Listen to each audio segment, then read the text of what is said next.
Good afternoon and welcome. Appreciate everyone coming out for today's first 6 questions. I want to also welcome those who are watching with us on live Facebook page. So I want to give everyone a 2-minute covering of grace. You can take your phones out. If you're willing to go to your Facebook profile and share, we are streaming this live from the collaborative Facebook page. So you can share this with your friends that they can enjoy some of what our mayor has to share with us. So Mayor Dyer, thank you for being here today. Would you please welcome Mayor Dyer?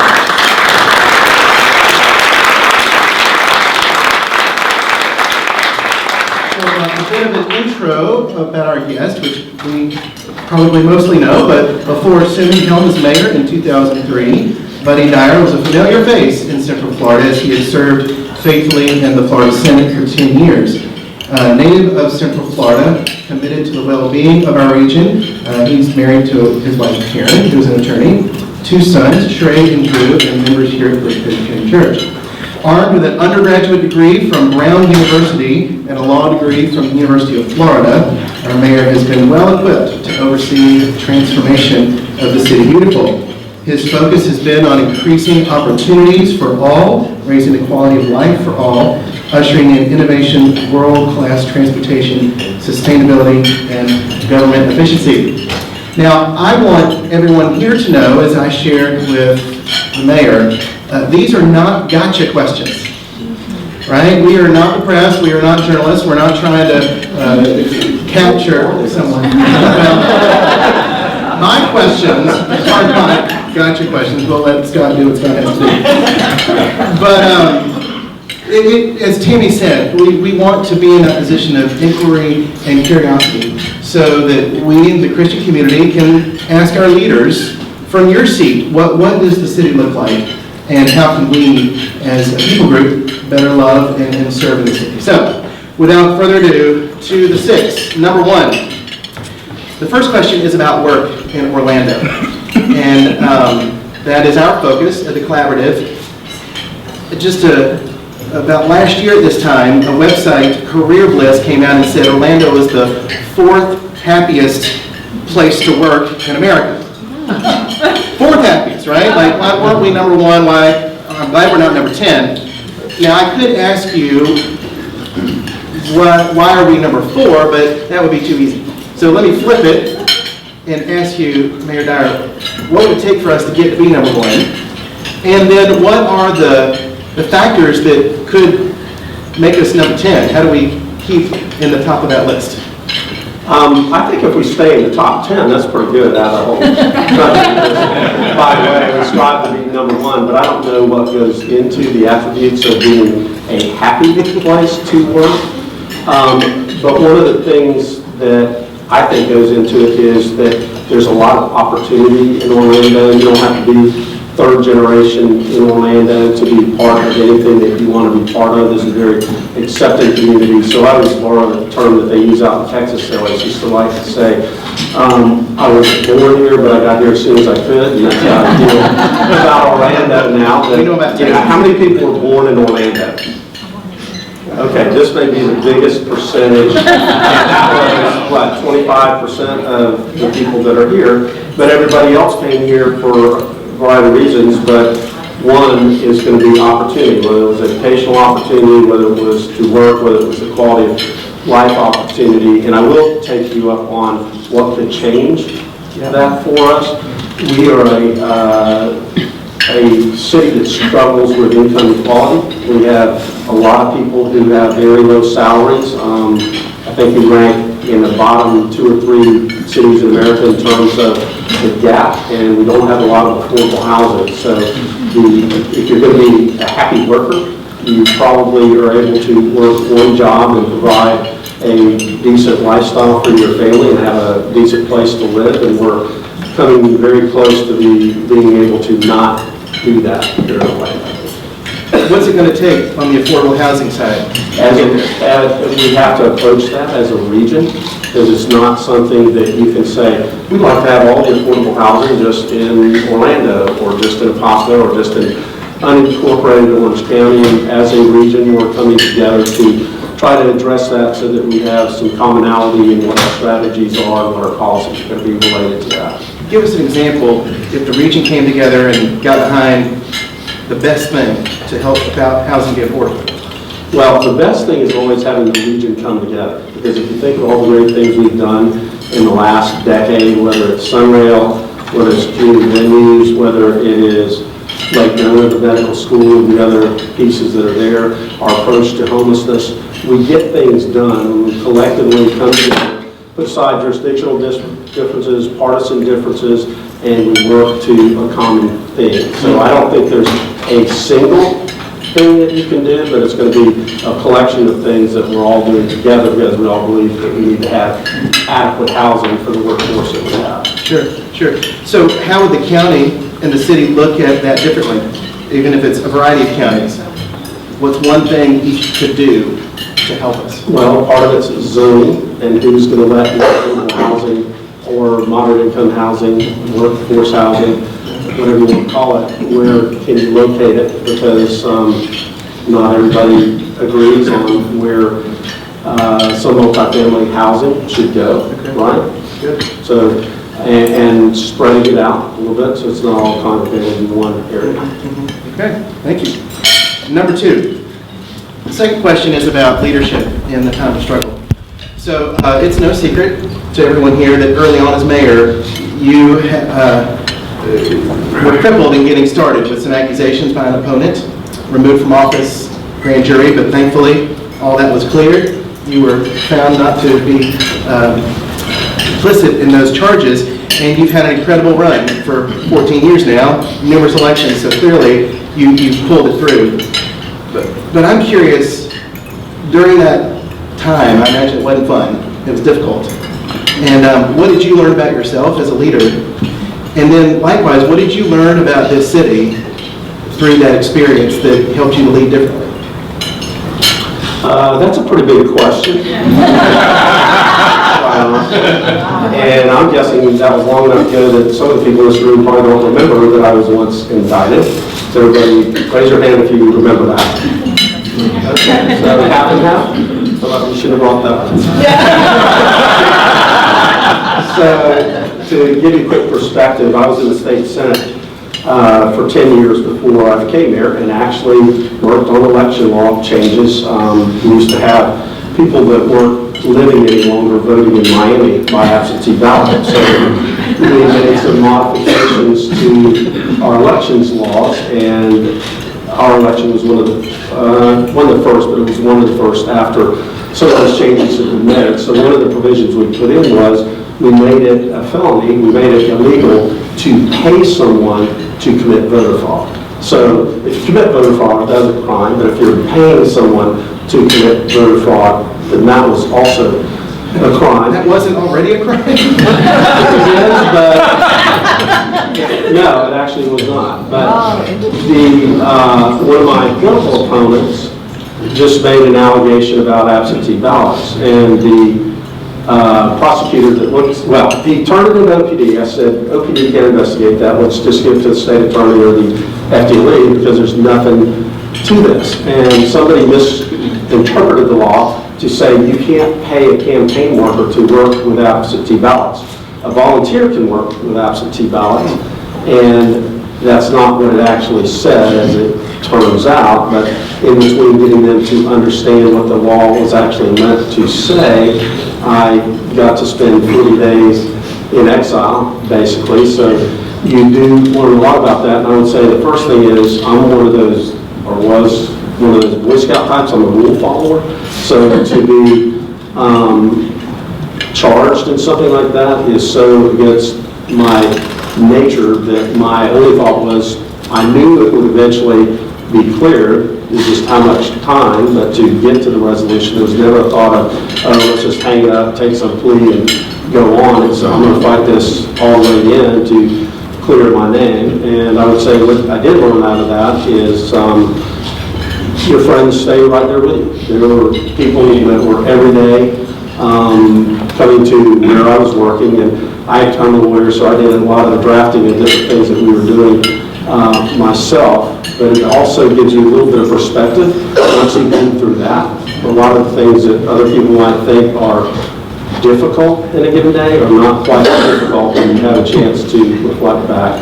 And then so having the support of your family, having the support of your friends and your community are the things I take from that. Because our tendency, I think, is to look at those in positions like yours and not recognize that you're real people with real friends and real network that come through in times like that.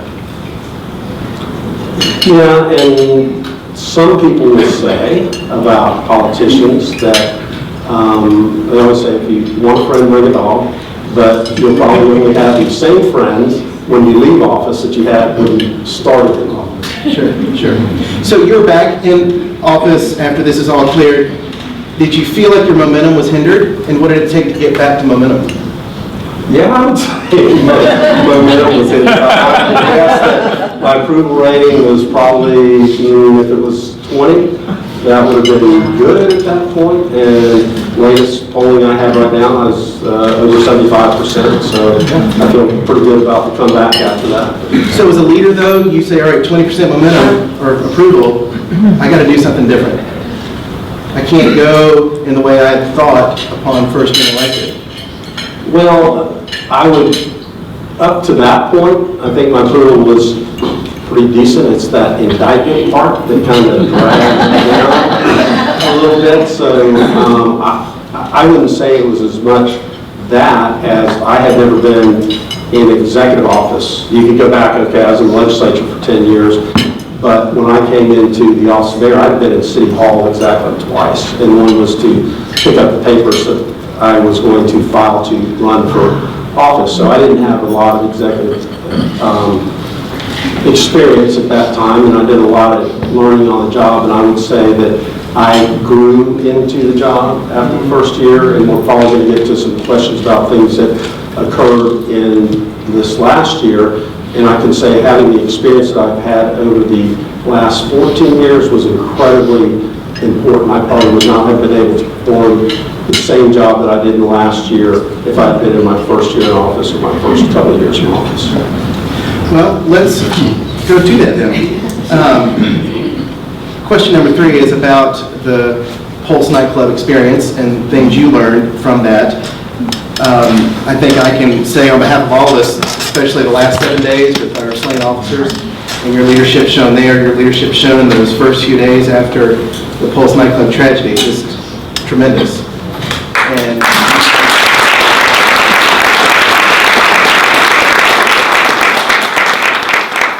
recognizing how important it is for a community to have that voice of stability, that voice of clarity, and moving the events forward. Mayor Dyer was invited in October to be on a panel in Washington, D.C. with a think tank, the New America think tank. And the topic was terrorism in America in the digital age. And the moderator in this conversation zeroed in on the fact that Mayor Dyer, at his second press conference that morning, immediately after the Pulse tragedy, even as things were unfolding, he invited our friend Imam Muhammad Morsi of the Islamic Society of Central Florida to be right there in front of the press. And the moderator, now in October at this think tank conversation, zoned in on that and said, how did you do that? How did you pull that off? And Mayor Dyer said, quote, we work really hard at having the connections with various communities on a normal basis in a time of crisis, so that in a time of crisis, it's easy to move forward and to communicate.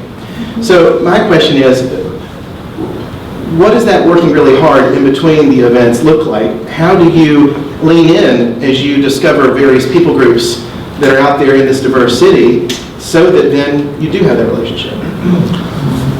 You know, we have a very diverse community here in Orlando, much more so than it was, let's say, 20 years ago. And as a community, I think we have embraced that diversity and the equality, and even more so after Pulse, in terms of how we look at other people, how we want to understand their cultures, but we're truly embracing who we are. And as a city government, we try to facilitate that. There's very few speeches that I don't talk about embracing diversity and equality. And part of that is because it's the right thing to do, but I'm going to let you in on a little secret. part of it's an economic development strategy. If we're going to be successful, we have to attract the young, bright people that are going to make our city the city. And if you create that place that embraces diversity and opportunity, then the young, smart people that are graduating from UCF aren't going to think they have to go to Austin or Atlanta. They can stay right here in Orlando, and it's this great place to live. And I'm going to divert you, get me back on course in just a second. But at one of my campaign events, I think it was my kickoff event, my son, who is now 26, introduced me. And we didn't give him remarks, he did his own remarks. And he said, when I graduated from high school, went off to college, I never thought that I would want to come back to Orlando. And none of my friends did. We were all thinking about what city we were going to move to. I chose to come back, and there's no place that I would rather be. And now all my friends want to come back to Orlando. They're trying to figure out how to get back here as well because of the culture that has been created here. So we work hard. I go to lots of different events, multicultural events. We host so many different things in City Hall. And I've done a couple of these discussions with other mayors groups and talked to them about, it's probably Friday night, you're not wanting to go to that Ramadan dinner or whatever, you want to go home, but it's important that you personally have some of those relationships, or have all of those relationships, so that when that time of crisis comes, whoever you need is in your Rolodex. And I kind of feel like, okay, this was the Latino LGBTQ community, and we're well integrated there, but had it been the African American community or any other community, I think we would have had the right leadership and right leaders there. And then we straight into one other thought. I've learned a lot about response to terrorism since June the 12th that I didn't know on June the 12th. And we lucked out and did a lot of things intuitively right. And that same group you're talking about did a white paper on our response. And that's actually where I learned quite a bit about responses to terrorism acts. And they say that a community, when confronted with a terrorist act or a hate crime type of mass hate crime type of act, generally responds in two ways: with fear or with anger and hatred. And we were able to eliminate that when we came out at the very beginning and said we're not going to be defined by this act, we're going to be defined by the love and compassion and unity that we show as a community. It gave the community an opportunity to express themselves in that way and come give blood and do things that they needed to do. But the other thing we want to do is make sure that there wasn't hatred and anger turned immediately onto the Muslim community. And that's why I thought it's so important to have my mom, who I know personally, out there at the next press conference. So I hear you saying in speeches, you're letting it be known. I want to be in touch with communities. You're accepting invitations to Ramadan dinner. You say you host events at the City Hall that are intentionally diverse. Describe those events. Everything from the kickoff of, Hispanic Heritage Month, which is September 15th through October 15th, generally to hit a group. And we have, I'll be in the Dragon Parade. I think that's maybe next weekend coming up, that celebrates the new year. And every type of ethnic group or a diverse type of group that you could think of. I conducted 46 gay marriages on the first day that it was legal to do that in Florida on the steps of City Hall. So it's both accepting those invitations and then nurturing them yourself. All right, question number 4. Speaking of comparing cultures, so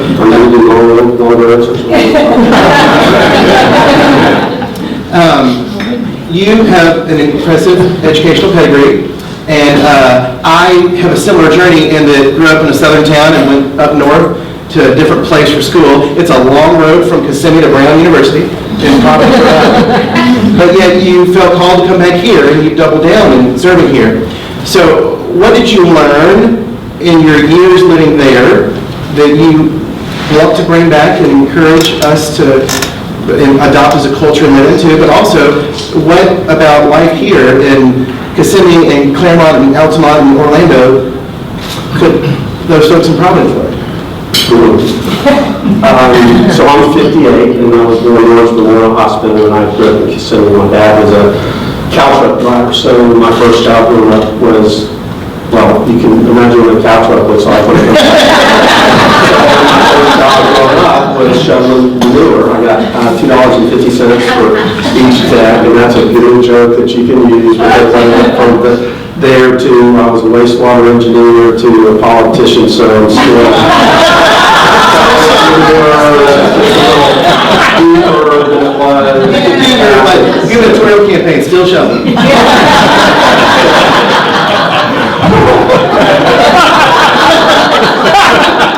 That's why you're on political control. Right, Dana? I was just saying that stage, so I was pretty much a redneck going up to an Ivy League school. And I said, so I was 58 because we had 3 TV channels back then, and we certainly did not have the internet, so kids growing up my age didn't have the same world experience that children today have, and in some ways, that might have been beneficial growing up that way, because we didn't lock the doors in our house, and there weren't a whole lot of worries and things of that nature. But anyway, I went to Brown, and John Kennedy was on my rugby team.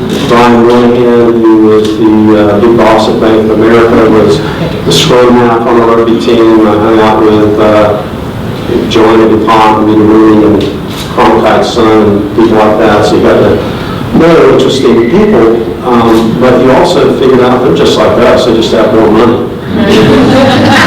But when you're interacting, but for me, it was a eye-opening, world-opening experience to come from Kissimmee, which Kissimmee back then, I knew one Latino kid. That's all we had in high school. So you were either white and you were a cavalry or a surfer guy, or you were African-American, and that's pretty much what we had in Kissimmee. And then to go to the cultural shock at Brown University, and I was a little bit of shock on them too.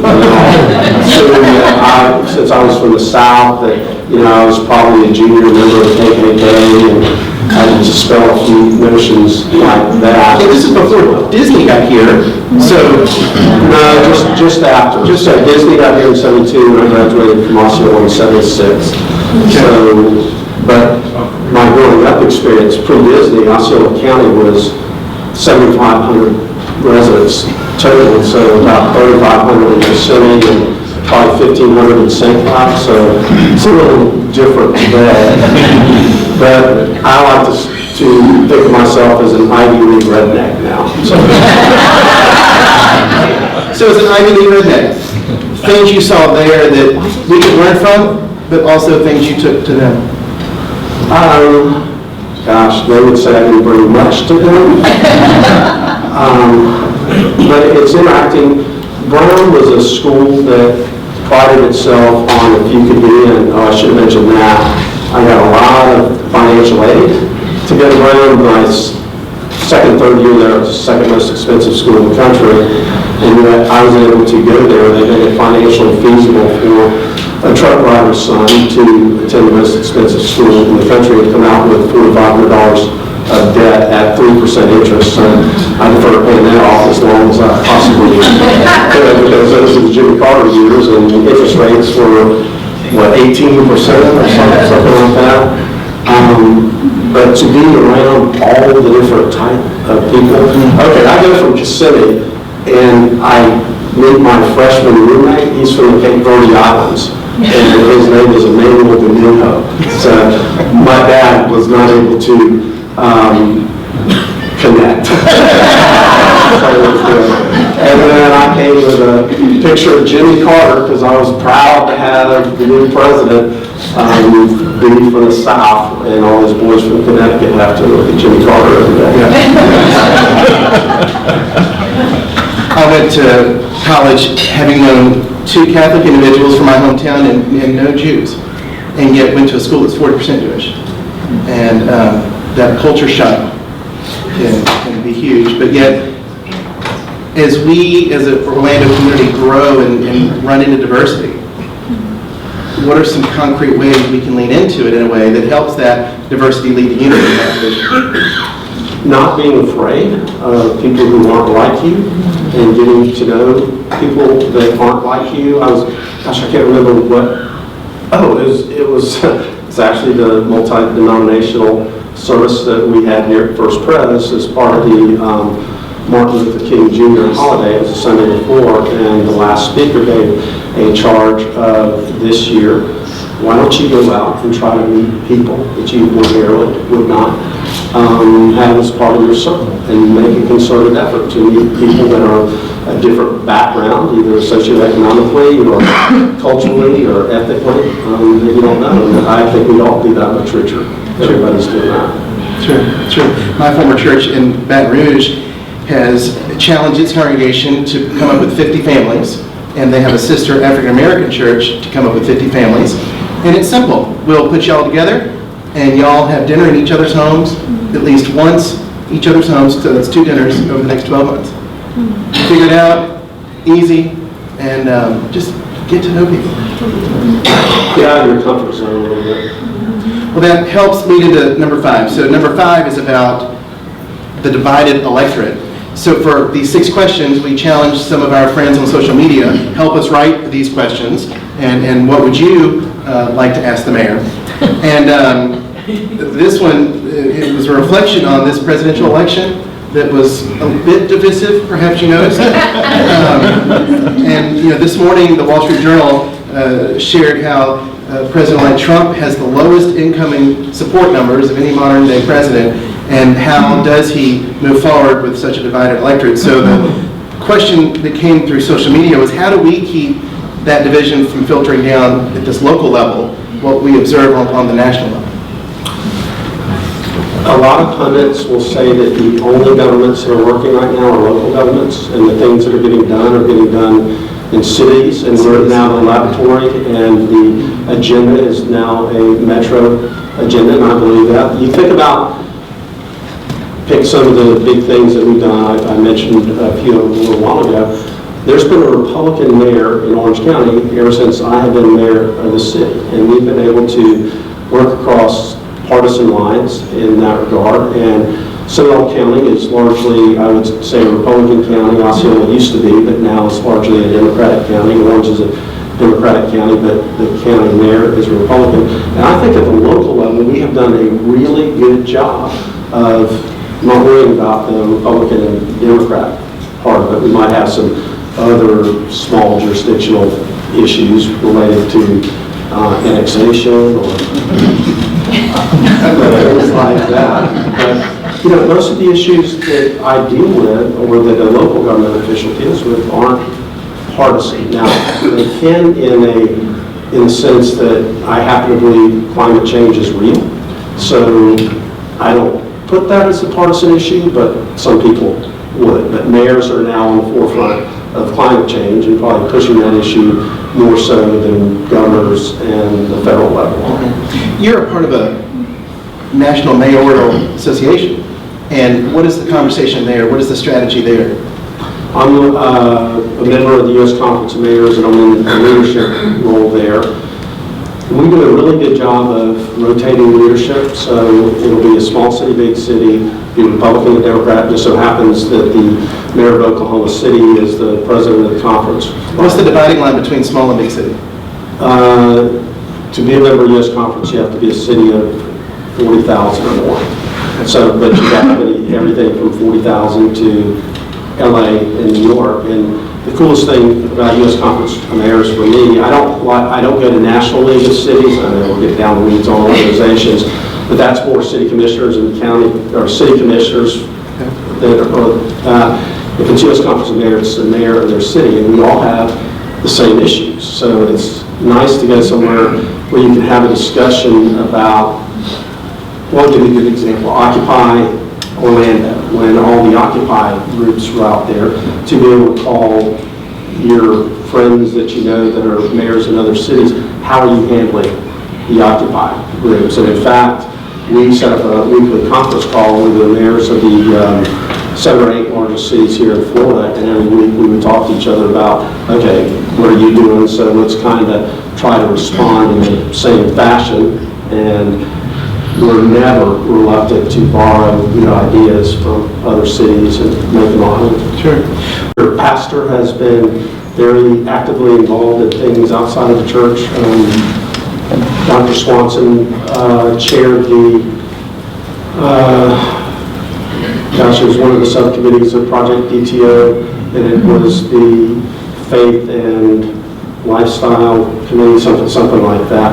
And then he is the vice chair, will be the chair of our Central Florida Commission on Homelessness. So being involved in things outside of the church, I think, are extremely important.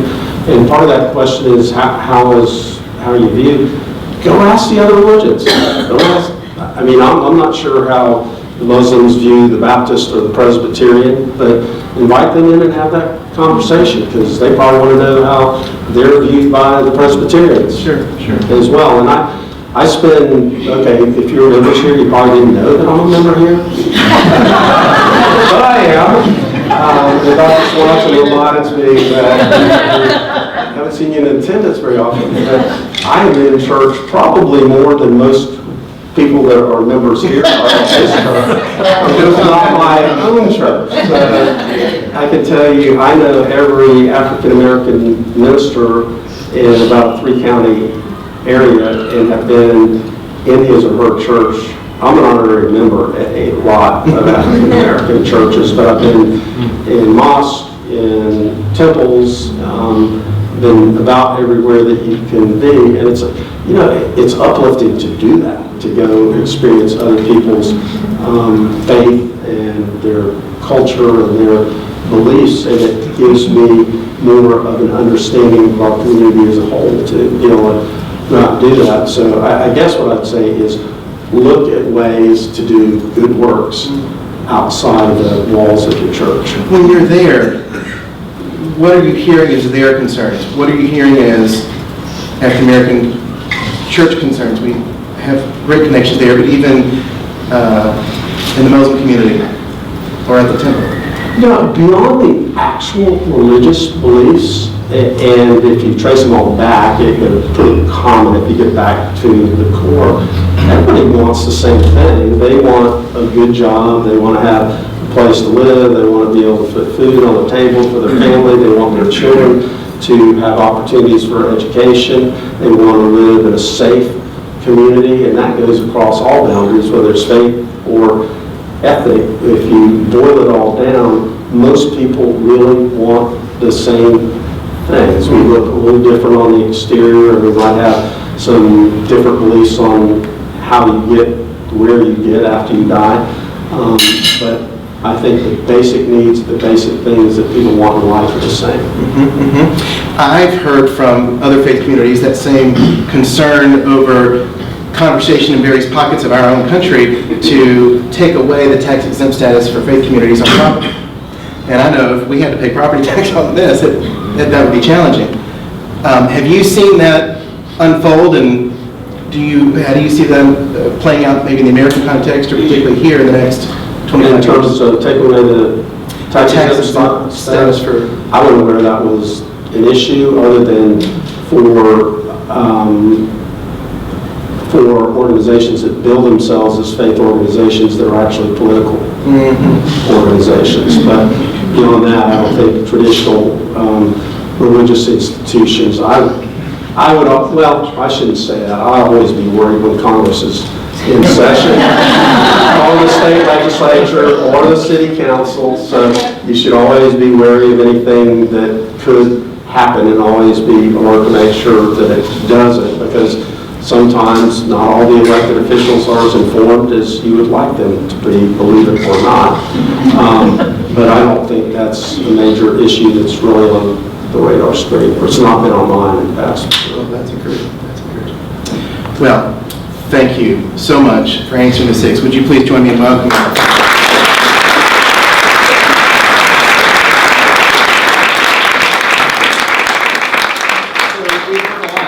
We've heard a lot of good stuff. Leadership, what we as the Christian community can think about, how we need to get outside of our bubbles and our boxes. So I hope that's a blessing for you as you go on about your day.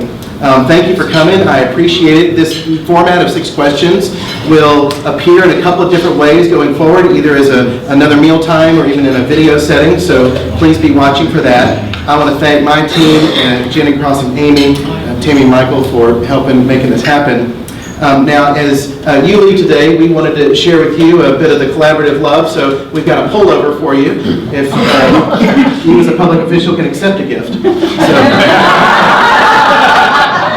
how would we get you in trouble again? It depends. Do you have a lobbyist that lobbies the city line?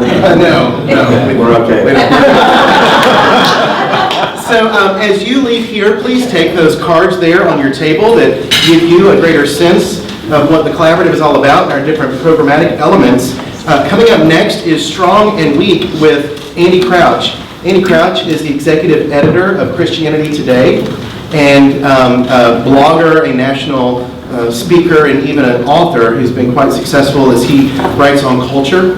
And he actually begins February 1st with the John Templeton Foundation to help them in their work of culture formation. So he's going to be our guest on Thursday, February 9th. Tickets are free, but we do need you to go online and secure one of those. I encourage you to do that.